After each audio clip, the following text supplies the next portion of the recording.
We know that you carry a warm heart for Albania and the region, even if your roots lie in Reggio Emilia. But allow me to start, therefore, with a personal question. What is your personal affinity with the southern Adriatic?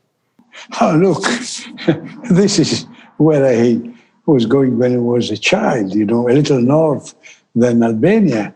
But my passion, honestly, came later, when I understood how the Adriatic countries must be linked and how they were linked in the past. And now we are completely forgetting, meeting in oblivion our history. And the Adriatic was a lake, always a lake, not a sea. I see. But in your recent opinion piece, which was published in Il Messaggero on the 15th of August, you write, and I translate, that our South will never be able to renew itself if it continues to have around it a desert full of troubles. Now, the latter phrase, a desert full of troubles, reminded me of another concept which you launched when talking about the EU's neighborhood policy, a ring of friends. Could you please share with the participants of the forum your reflections on the perceived geopolitical need to reinforce ties across the lake of the Adriatic? It's clearly, when I was president of the Commission, many were telling me that our attention was only for the north and northeast countries, and we forgot the Adriatic, And my answer was very clear, we must make things step by step. But then we stopped our policy of enlargement is a bad word, but of comprehensive policy. And I do think, and it was my opinion, that all the Balkan countries, not only former Yugoslavian countries, but all the Balkan countries, must be member of European Union and then stop. To do it soon, to do it quickly, because we need to have a clear idea of our future. Concerning Albania and Italy is also a special case. You have 700,000 Albanians living in Italy. And so 25% of Albanians live in my country. And so we are brother countries. And so we have to institutionalize this link. In the beginning of Albanian migration, we had, as always happened in this case, we had tensions, accusations, Now, the Albanian community is part of Italy. And the Italian investments in Albania, they are part of our economy. When you deal about politics, you must be clear about long-term goals. And clearly, you cannot have only one or two former Yugoslavian republics inside the European Union, or an exceptions like Albania out of the Union. You have Greece, you have Bulgaria, Romania, Croatia, and Slovenia, and then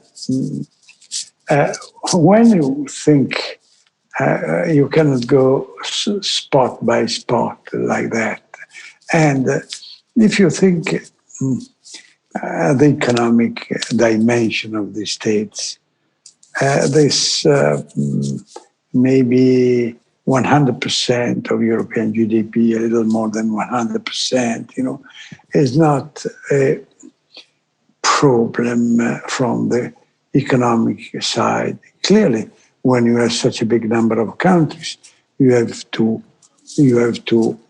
reform your institutions. You have to adapt to the new reality.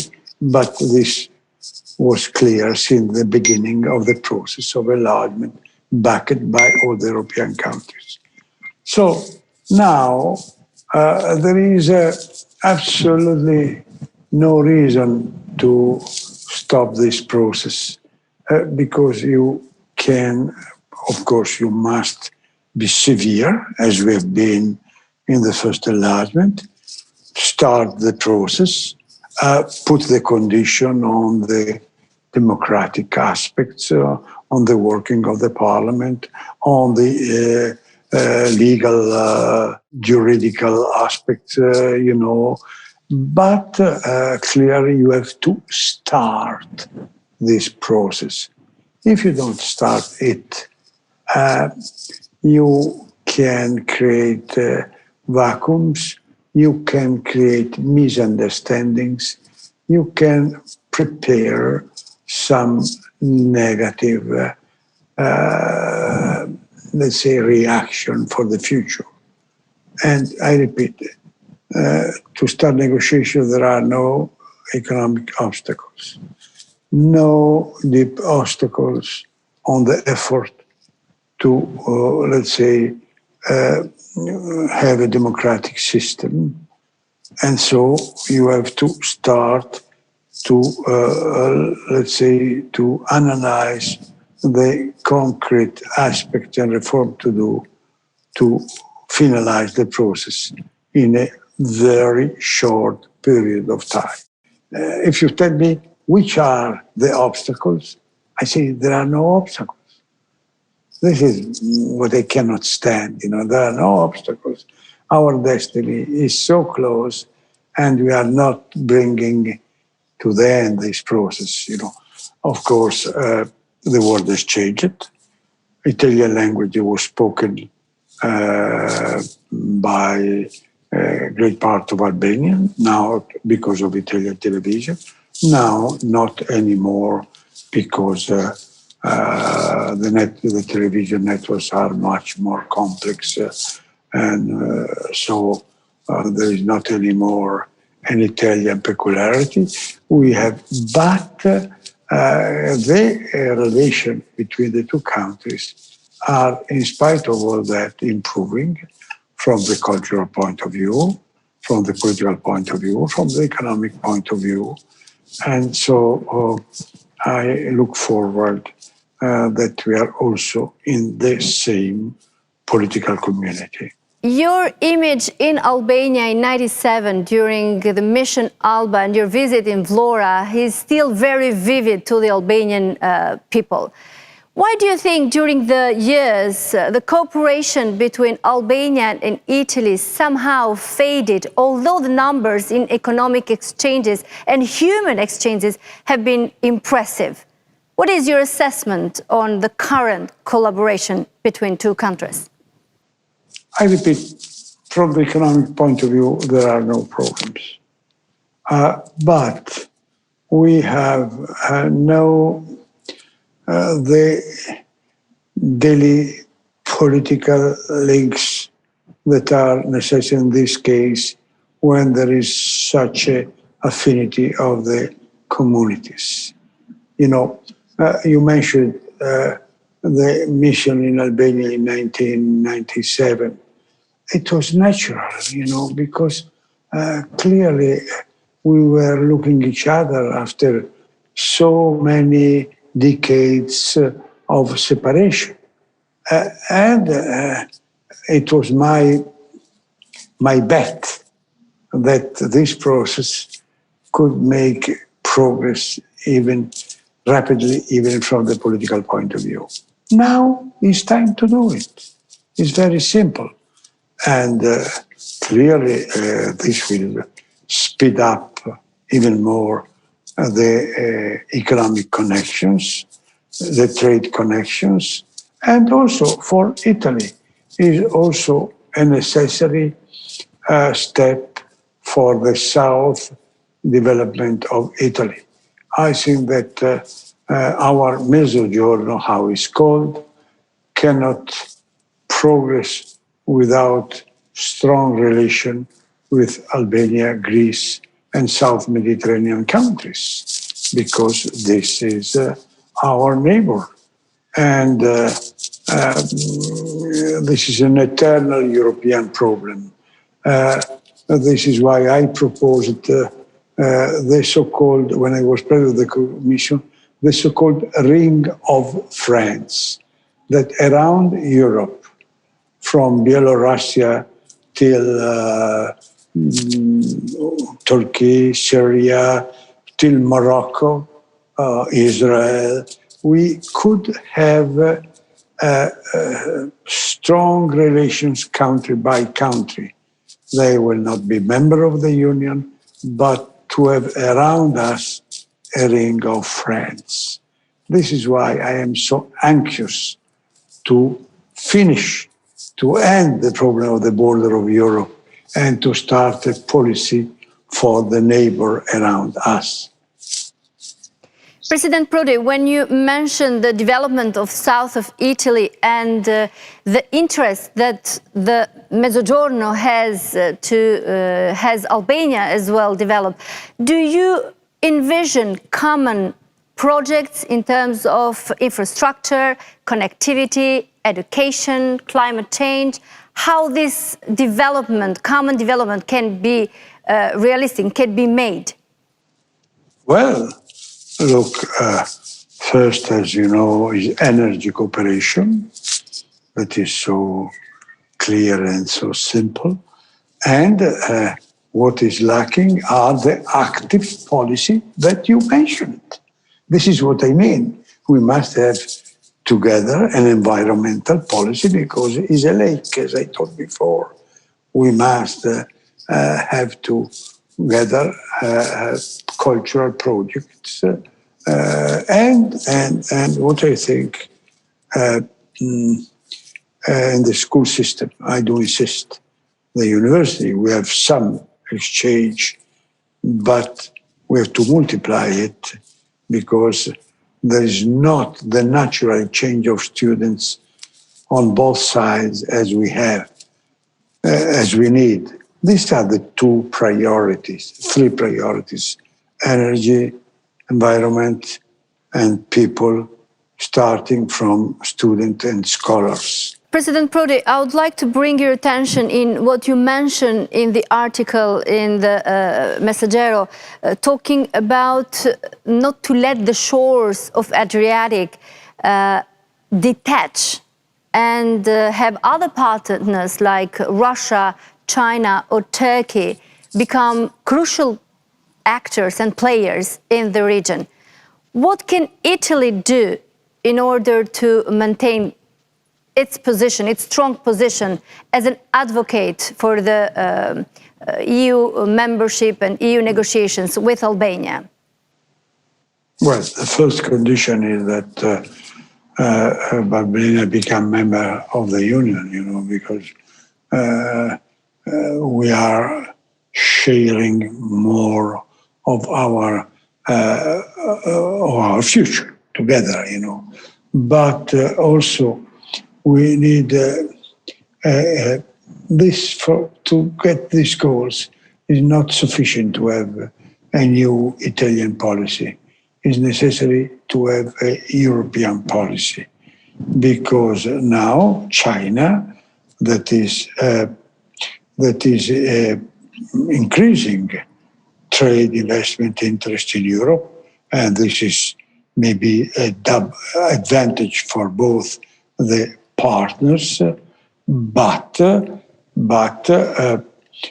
with a policy that is 17+1, that is dividing Europe.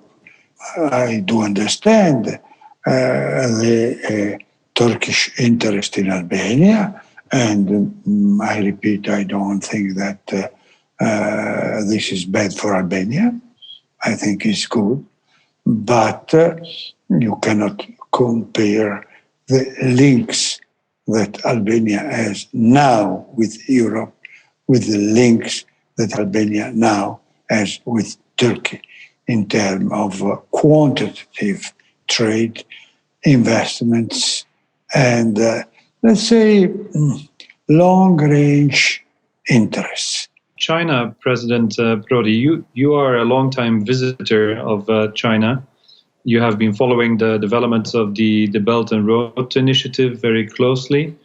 Of course, we have seen in the wake of the first wave of the COVID-19 crisis, the blame which was heaped on China for its mask diplomacy. We've also seen statements, for example, by European Commissioner Breton and others, that parts of the medical industry, as indeed other industries, should be reshored to Europe to strengthen Europe's strategic autonomy. Now, do you think that such reshoring will help Albania and the other southeastern European countries? And if so, how? Look, I do think that because of COVID-19, world competition will change. The global competition will not end up, also because for a reason that 40% of Chinese exports are originated by multinational companies, mainly Americans. So look, even the United States, they are very ferocious concerning technology and so on. But trade, look, they put obstacles, but they don't want to break up all. But competition will change because of pandemic, because we understood that in each of the great area, you must have a minimum of production of the essential goods. So reshoring will be done in Europe, reshoring will be done in the United States, and will be done also in China, because each of the great areas will have some sort of minimum security in terms of production.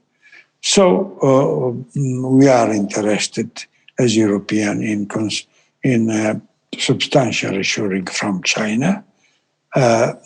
European companies will stay in China for serving the internal Chinese market, but will reshore a part of the export from previous export from China to Europe. And clearly, we are all interested. Albania, because has strong relation with China, and Italy too. I do think that the reshoring will be done with a different strategy, reshoring more simple industries to the European low-cost European countries, and more sophisticated industry to the more, let's say, advanced industry. So I do think that Albania and Italy are interested to the reshoring, but not competing each other for the moment, at least. President Prodi, in this regard, last year's the ports of La Regione Puglia, the region of Puglia, they were left out of the memorandums that Italy signed with China. Do you think there is an opportunity between Puglia and Albania, let's say Bari and the port of Durrës, to lobby together, to have a joint approach towards China? Let's say to become an itinerary from Bari to Durrës, to be an important hub, a crucial station in the maritime Silk Road that ends in Trieste? Look, this is possible, but you must have a clear previous agreement between Puglia and Albania, or between Trieste and Albania. The problem is that if we present ourselves divided and not in strong agreement, we shall have, let's say, contrasting interest. And China, because they are intelligent trades, will apply the divide and rule policy, as everybody does in this condition. So to deal with China together, you must start being together. The first part of the question relates to the Commission's forthcoming growth and investment package. And I was wondering to what extent the internal policy ought to be matched with an external dimension towards Southeast Europe. Look, clearly the package was and is for members of the Union, you know. And this is why I do insist to define all the borders of Europe in order to have a long-term policy that will also involve the Western Balkans and Albania. Now, the package is for European members. Clearly, if, as I think, Europe will grow more or decrease less with this decision, there will be a net advantage also for our neighbor non-member countries, but not a direct advantage. My question that I would like to return to relates to your comments about the enlargement strategy itself. We've noted that the European Union and its institutions and member states have their own difficulties in reforming and securing rule of law. As a prerequisite for membership, it becomes a bit difficult, of course, to ask almost the same from candidate countries. We have our own house to clean up in that respect, don't you think? I have never conceived the enlargement be done only when there is an identity in the institutional and political situation. You need a minimum, and this minimum, I think, is close. And then you have to close the biggest gap during the negotiation and enter, even if the situation is not perfect, because step by step, the confidence, working together will improve the situation. And this is what is happening. I do think that being out is a deeper obstacle, is a bigger obstacle to the reforms. And the long-term political goals are long-term political goals. And I think that are necessary for our survival. I do think that in the long term, the problem that we have now, even they are very ethical and deep problem, they can now be fixed much better inside the Union than outside. Clearly, if you want to have the Union only when there is a perfect identity in institutions and in policies, you will start a never-ending process with all the consequences of all the never-ending processes. President Prodi, as you very well know, reforms are large and deep, and they take a long time. while enlargement is, as a process, has, clear deliverables. Albania is a front runner when it comes to the reforms, but is lacking behind in the enlargement process. What's your advice? How to deal with this problem, with this issue? Well, I have been so clear. When I started to analyze Albania, it was a disaster. Nobody was working, and the tension I had the first time I came to the country. And so I do think that the progress has been absolutely remarkable. And we have to take the consequence of that. I know that now you have problem in the judiciary statement, and problem in the transparency of the economy. But I do think that you now are in the right direction, and to be member of the Union will be the definitive achievement of these goals. President Prodi, should Italy be a stronger champion for enlargement of Albania and North Macedonia?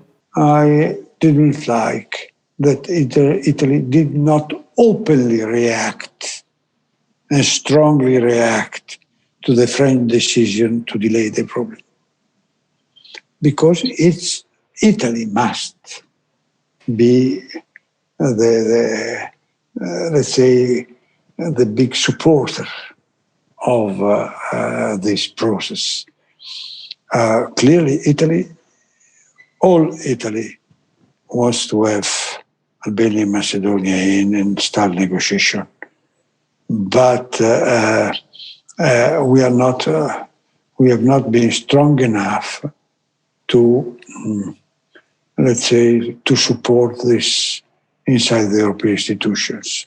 Now, look, maybe I am too optimist. Now I think that even the French attitude is changing. European attitude, we have seen very strong positions by Mark Rutte from the Netherlands, but also Macron, of course. How can they be convinced when Albania and Italy are joined to the hip? Look, Holland was also strongly against the new European policy, let's say, of solidarity, and then, but look, if you don't start a process, you cannot say that will be successful or not. President Prodi, from the times you were heading the European Commission, and nowadays, what do you think of the European Union with Eurosceptics increasing day by day? Okay, this is the reason why the enlargement has been slowing. But, Madam, I do think that the populistic anti-European forces are now decreasing. The last European election, they were a surprise. When you ask to the European people, Europe or not Europe, yes or no, they will say yes. It was so clear. But even in the last, not so important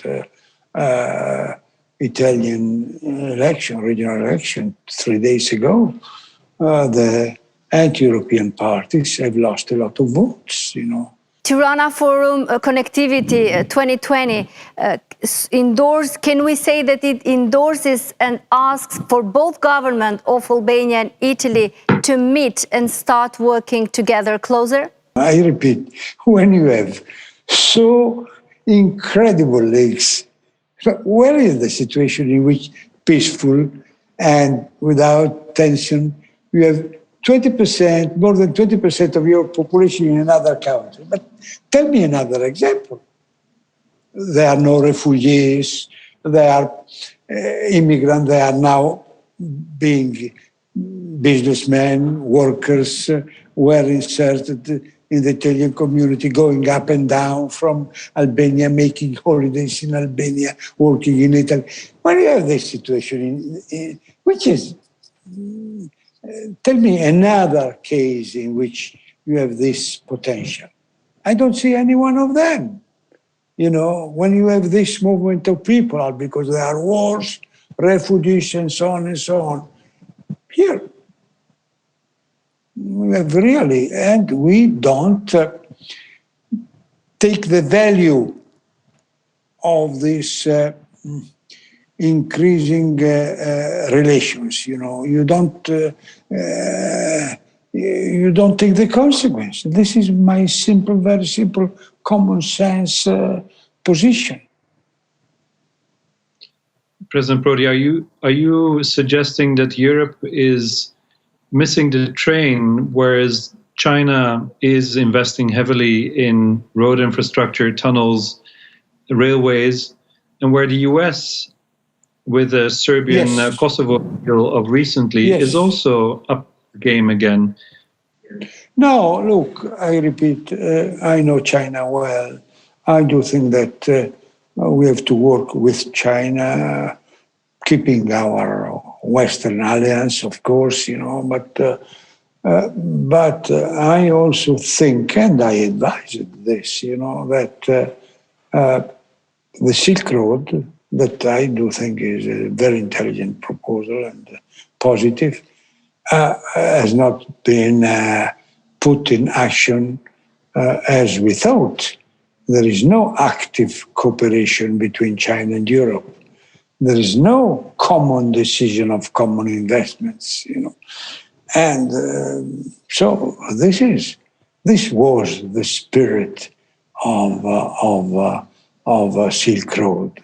And so, and when you mentioned the Chinese investment in East European countries, I have no objection. But when China divides Europe between 17 plus 1 in an institutional way, divide this by the other European countries, I don't like it, you know, because I do think that China can deal country by country, but it's not Chinese long-term interest and not European long-term interest to make institutional divisions, institutional splits. This is what I think, you know. Do you see a similar possibility for closer cooperation between Europe and the US, which under Trump and with the... No, there are already more cooperation between Europe and US. I do think that Europe and US, thanks God, we have no problems, you know. Well, we have no problems. Trump policy has raised problems.